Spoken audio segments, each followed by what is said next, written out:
தம்பி வளைகாப்புக்கு ஆர்டர் கொடுத்தாங்க, ரெடி ஆயிடுச்சா? அது எல்லாம் முடிஞ்சு ஓனரே. போன் அடிச்சு நீங்க வர சொல்லுங்க.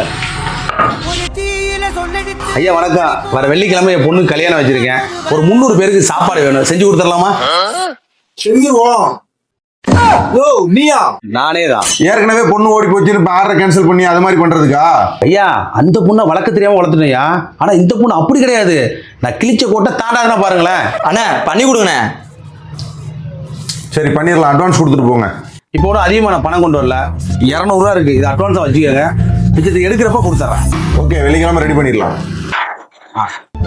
வெள்ளிக்கிழமை ஆர்டரு. முதலாளி எனக்கு வெள்ளிக்கிழமை லீவு வேணும் முதலாளி. வெள்ளிக்கிழமை லீவ் போட்டா யாரா சமைக்கிறது?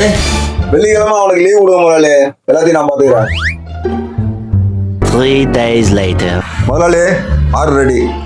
நான் இந்த அவரை வர சொல்றேன். A few moments later. அண்ணே ரெடி ஆயிடுச்சு. மொத்தம் 21,000 ரூபா வருது, கொடுத்து எடுத்துக்கோங்க. யோ என்ன அழுதுகிட்டு இருக்க? அது எப்படியே சொல்லுவேன். அண்ணா உங்க இடையில ஒரு பையன் பூரியா பண்ணலாம். அந்த பையன் ஒரு பொண்ணை கூட்டு ஓட்டாம்ண்ணா. ஓடிட்டானா? என் பொண்ணு ஓடிட்டாயா? உன் பொண்ணு ஓடிட்டாளா? உங்க கடையில ஆர்டர் கொடுத்தா தானே என் பொண்ணு ஓடி போறா. என்ன இந்த ஆர்டரும் கேன்சலா? ஐயா என் பொண்ணு ஓடி போன கவலையை மறக்கணையா. அட்வான்ஸ் கொடுத்த 200 ரூபா கொடுங்க, ஒரு கோட்டை அடிச்சுட்டு போயிடுறேன்.